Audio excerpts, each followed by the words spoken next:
The piglet was born last. That was the first problem. The litter had come in the early hours of a cold October morning in 1974, 11 of them altogether, and 10 of them had found their places and started feeding before the last one even fully arrived. By the time it was breathing on its own, the others had already claimed everything: the warmth, the milk, the space closest to the sow's belly. The little one weighed 3 pounds and 4 ounces. Harold Beasley weighed it himself on the grain scale in the corner of the farrowing house, the same scale his father had used for 30 years. 3 pounds, 4. The others averaged 7. He set the piglet down on the straw and watched it try to stand. Its back legs buckled. It found its footing, lost it, found it again.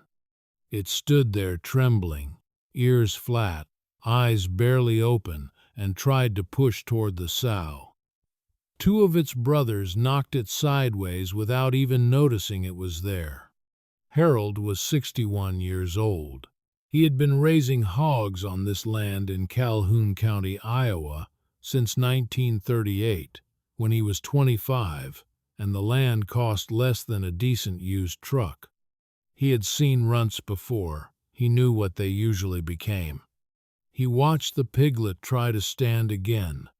Then he went inside and called Dr. Emmett Rauch. Rauch arrived by 8 in the morning, his truck throwing mud up the lane. He was a large man with careful hands and the kind of blunt honesty that some farmers appreciated and some never forgave. He had been the county's primary large animal vet since 1961.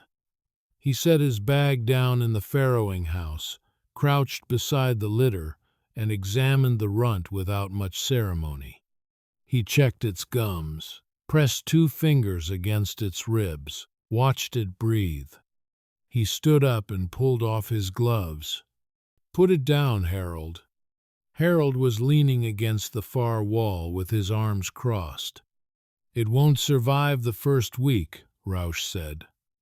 "The body weight alone, it's not going to compete for milk. You'll spend energy on it and lose it anyway. And even if you don't, even if it somehow makes it a runt this far behind the others isn't worth raising. You'll never recoup the feed cost. You certainly can't breed from it." Harold looked at the piglet. "You've got 10 healthy ones," Rauch said, not unkindly. "Focus on those."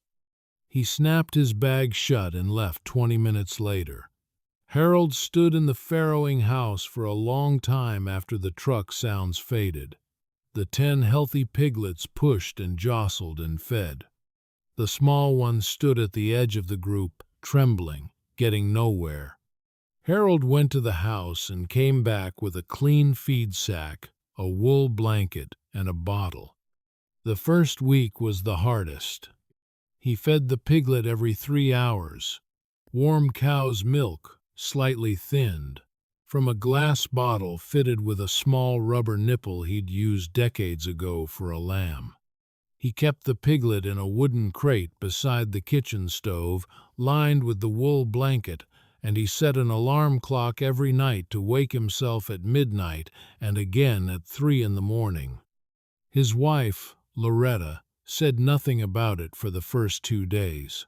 On the 3rd day, she started leaving the bottle in a small pan of warm water on the stove so it would be ready when the alarm went off. She never said a word about it. That was Loretta. The piglet drank poorly at first. It had no strength to suck, and Harold had to tip small amounts at a time and wait for it to swallow. Some nights he sat at the kitchen table at 3 in the morning holding a 3-pound pig wrapped in a wool blanket, coaxing it to take another ½ ounce, and he thought about what Rauch had said. He didn't argue with it in his head.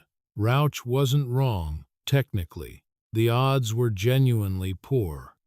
A pig this small, this far behind, consuming resources and labor for an uncertain return, a man running numbers on paper would say the same thing Rauch said. Harold had never run numbers on paper that way, not about living things. He had learned something about that a long time ago.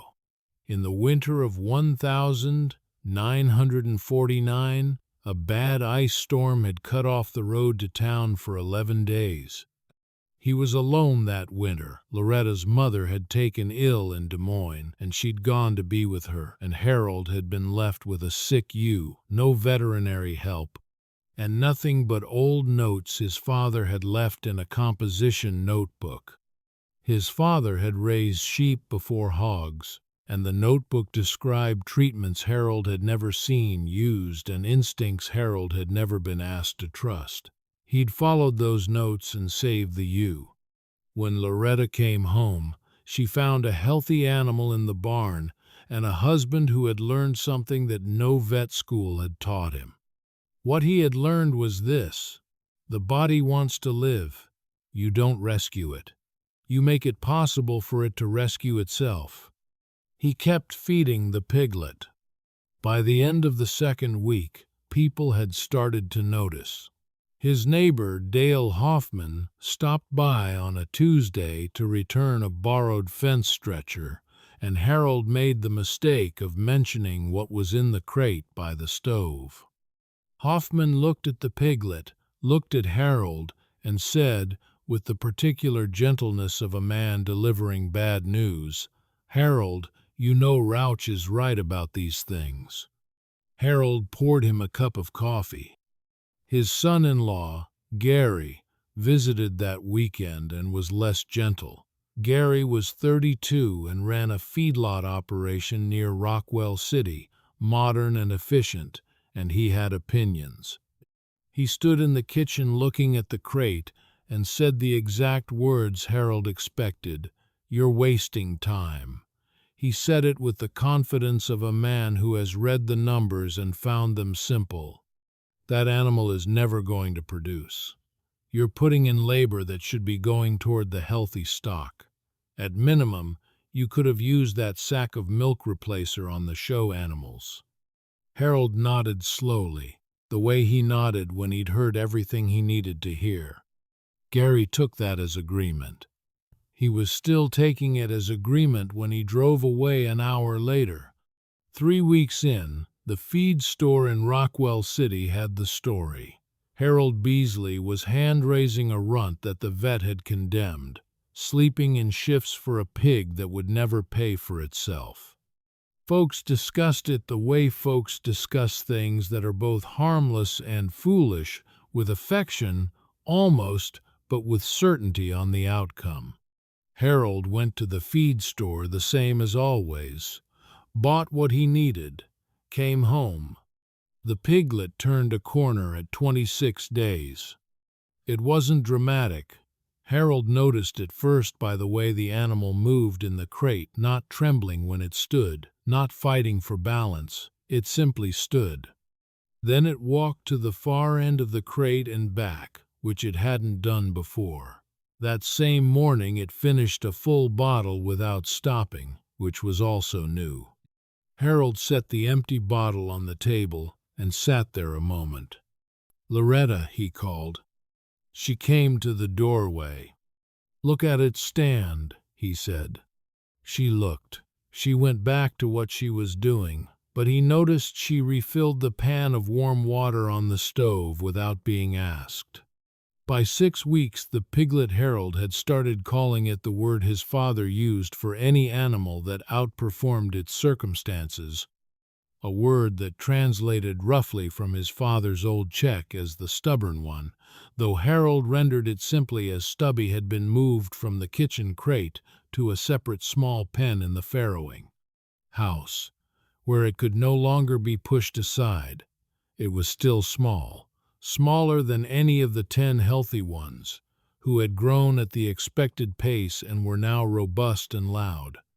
But Stubby ate steadily, moved deliberately, and displayed none of the scattered, frantic energy that usually accompanied a compromised animal. It was watchful. That was the word Harold kept coming back to. The pig was watchful in a way that reminded him of something, and after a while he realized it reminded him of himself. Dr. Rausch came back to the farm in March, 6 months later, to check on a different matter. One of the sows had developed a minor respiratory issue. Harold walked him through the farrowing house, and at the end of the row, Rausch stopped. He looked at Stubby. The pig was 8 months old, not as large as its littermates, but solid denser in the shoulder than the others, with clean legs and a back that Harold's father would have called well hung. It stood in the corner of its pen, eating steadily, unbothered by the visitor. Rausch said nothing for a long moment. "That's the one," he finally said. "Yes," Harold said. Rausch cleared his throat. "Well." He moved on to the 6th sow. He was professional and thorough, and he did his job well. But Harold noticed that on his way back through, he paused again at Stubby's pen, looked at the animal a second time, said nothing. Some admissions don't require words. By the spring of 1976, Stubby was 20 months old, and the character of the animal had become impossible to ignore. Harold had raised hogs long enough to know what good genetics looked like in motion. It wasn't only size. Size was the first thing people looked at and the least reliable indicator. What you watched for was the quality of movement, the condition of the hide, the depth of the chest, the temperament under handling stress.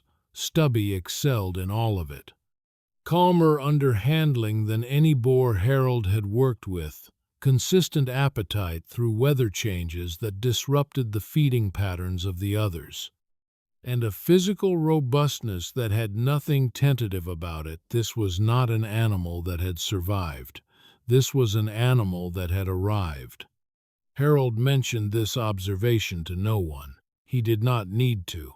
Other people had begun to notice on their own. Tom Kellner, who ran 300 head out near Lake City, stopped by that spring on an unrelated errand and ended up spending 40 minutes at Stubby's pen. Tom was not a man who spent 40 minutes doing anything unrelated to money. Before he left, he asked, carefully, what Harold's plans were for the animal. Harold said he hadn't decided. Tom drove away slowly. The following week, Harold got a call from a man named Voss, who ran a swine operation twice Tom's size. He had heard about the boar. He was also careful about how he asked. Harold thanked them both and made no commitments. It was at the Calhoun County Fair that summer when things came to a visible head. Harold had not planned to bring Stubby to the fair. It was Gary who pushed the idea, Gary, who had driven back out in April and seen the animal and done a complete reversal that he presented not as a reversal but as a new assessment based on new data. Gary had a talent for that. He was enthusiastic now in the way he had been dismissive before, and he pushed Harold to enter the boar in the open-class breeding stock exhibition. Harold entered him. The exhibition drew the usual crowd: farmers, buyers, a few agricultural extension people, and a representative from a large regional genetics company named Consolidated Swine Genetics, based out of Ames. The representative was a man named Patterson, who wore clean boots that had never been in actual mud and carried a clipboard with printed evaluation forms. He walked through the exhibition pens with the polished efficiency of someone who has assessed hundreds of animals and expects no surprises. He got to Stubby's pen and slowed down. Harold watched from a distance, his hat pulled low. Patterson stood at the pen for a long time. He made notes on his clipboard. He asked a fair volunteer who the owner was, and the volunteer pointed at Harold. Patterson walked over with his hand extended and his professional smile arranged. "That's an exceptional animal," he said. "We'd be interested in discussing acquisition. or a genetics agreement.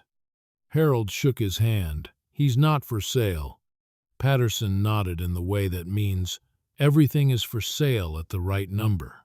He left his card. That evening, Dale Hoffman found Harold at the exhibition and stood next to him quietly for a moment. "I owe you something," Hoffman said finally. Harold looked at him. "I told you that animal wasn't worth the effort," Hoffman said. "I was wrong." Harold looked back at the pen. "You said what looked right at the time." "Still wrong." Harold didn't argue. He rarely did. The breeding results began coming in through the fall of 1976 and into 1977. Harold had arranged 3 breeding agreements with neighboring farms, careful selections, farms he knew and trusted, operations run by people who understood that they were participating in something he was watching closely. He kept records the way his father had taught him, in a composition notebook, by hand, with dates and weights and observations written in the margins. The offspring were exceptional. The first litter Harold observed personally 12 piglets, every one of them above average birth weight, not one of them a runt. He stood in the farrowing house and counted them and wrote the numbers in his notebook, and then stood there a while longer doing nothing in particular. The second farm reported similar results. The third reported that their first litter from a Stubby breeding was the healthiest they had produced in 11 years of operation. By spring of 1977, 3 counties were talking about Harold Beasley's boar, not in the way they had talked about it when the vet said to put it down.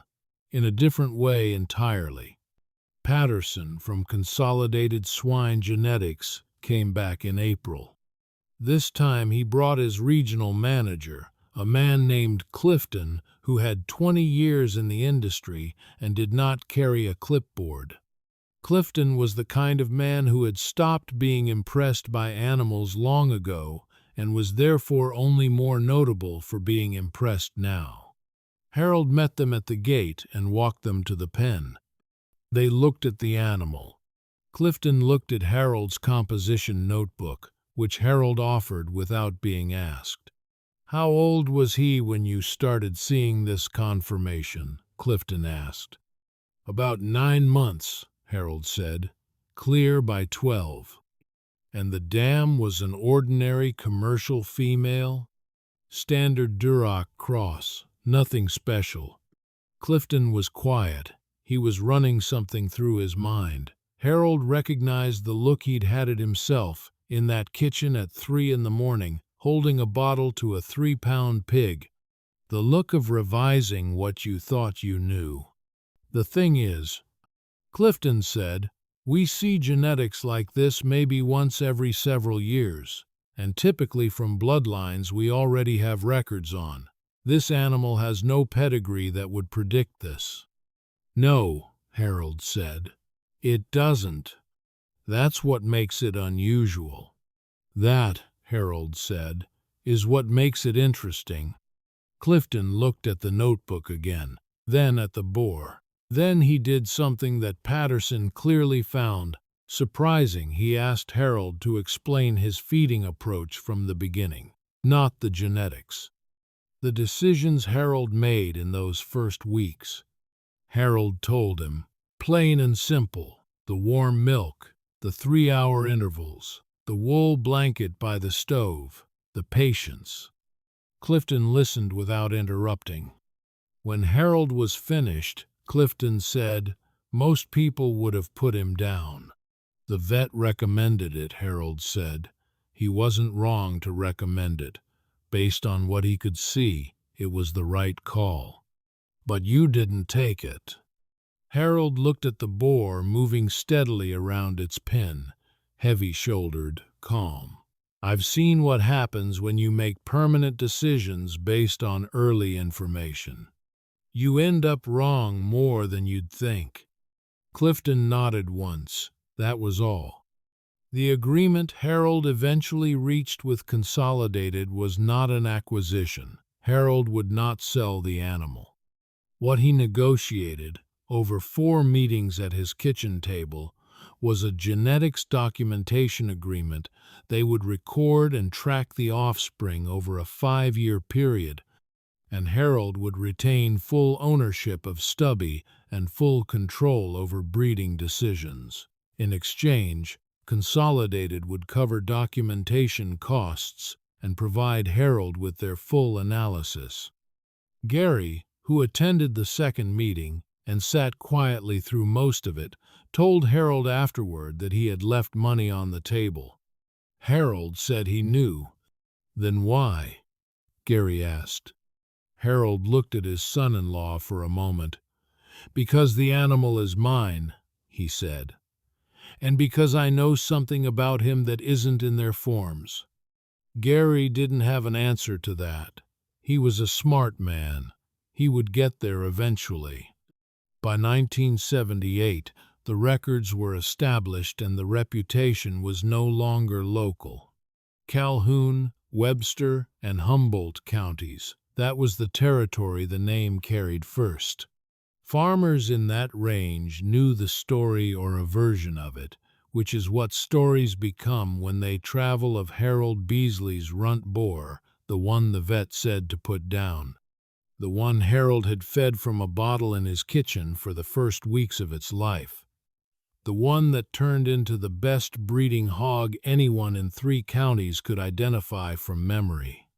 They knew the practical results: litter sizes, above average; birth weights, above average; mortality rates, below average.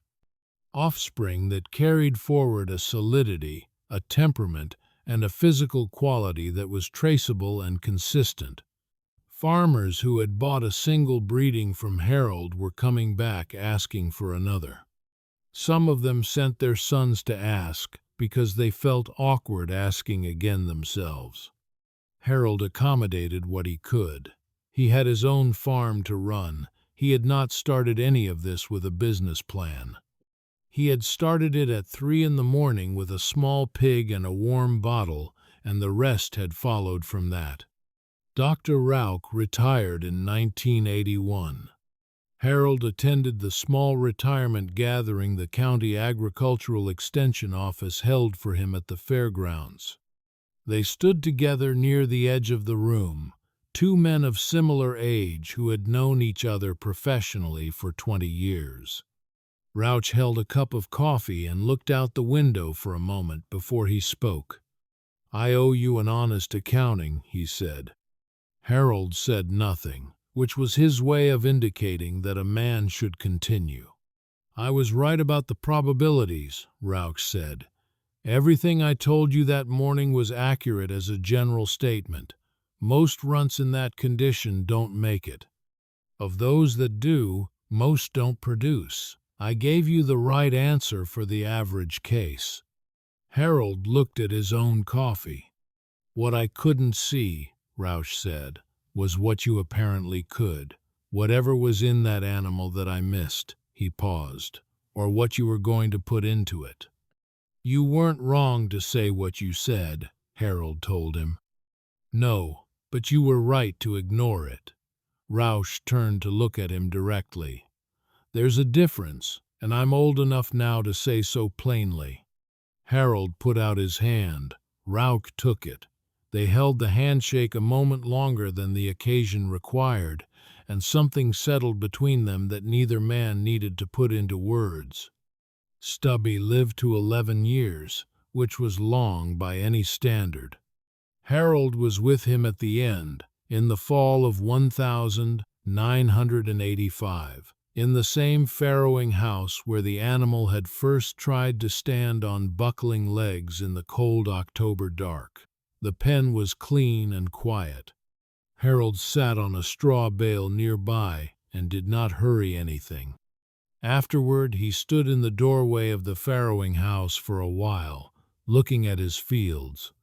It was late afternoon, and the light was the particular flat gold of Iowa in October, and the corn had been in for 3 weeks.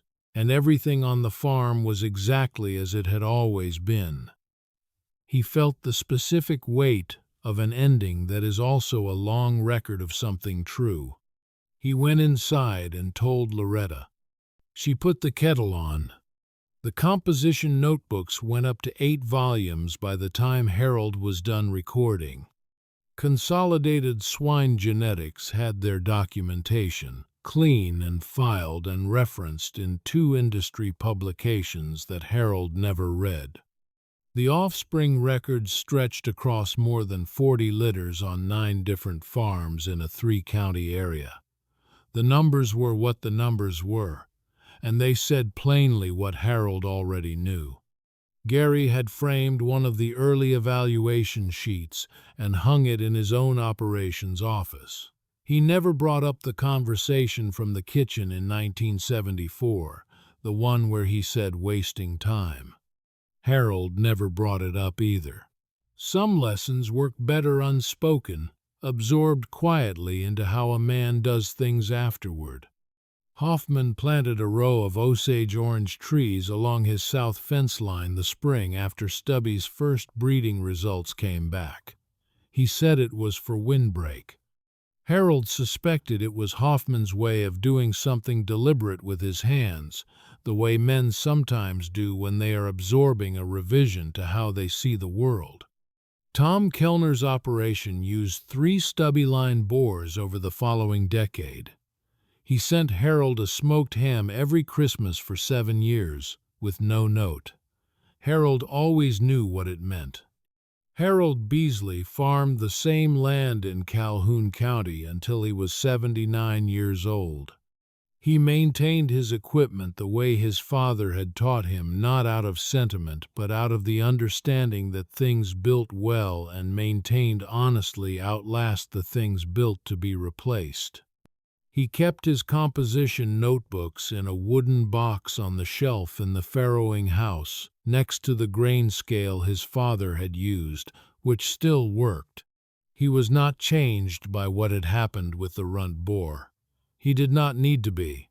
He had already understood the thing the boar proved. He had understood it in the winter of 1949 with a sick ewe and his father's notebook. And he had understood it at 25 when he first put his hands in this soil and learned that the land does not respond to what you intend, only to what you do. What he knew, and had always known, was simple. Early weakness is not final weakness. The body that struggles to stand on the first day is not the same body it will be on the 100th. What you cannot see at the beginning is not therefore absent. Sometimes what looks like failure to survive is merely the long first chapter of something that does not know yet how to end. He had applied this to one small pig in a wool blanket by a kitchen stove. The rest had followed. Somewhere in Calhoun County, there is a farmer in his mid-40s who runs a clean, well-managed operation and breeds his stock from a line he has traced, through records and reputation, back to a boar born in October 1974 that weighed 3 pounds and 4 ounces on a grain scale in a farrowing house, that a vet condemned on a cold morning, that an old man carried inside in a feed sack and fed warm milk every 3 hours until it decided to live. The farmer knows the story. His father told him. His father was there the day Harold brought Stubby to the county fair, and he watched Harold stand at a distance with his hat pulled low while a man from Ames in clean boots stood at the pen and reconsidered everything he thought he already knew. The farmer breeds good animals. He keeps good records. When his own vet gives him a probability and a recommendation, he listens carefully, considers everything, and then makes the decision that seems right when he looks at the animal itself rather than what the numbers say it ought to be. He does not know exactly where he learned that. He knows that he learned it somewhere. The body wants to live. You don't rescue it. you make it possible for it to rescue itself.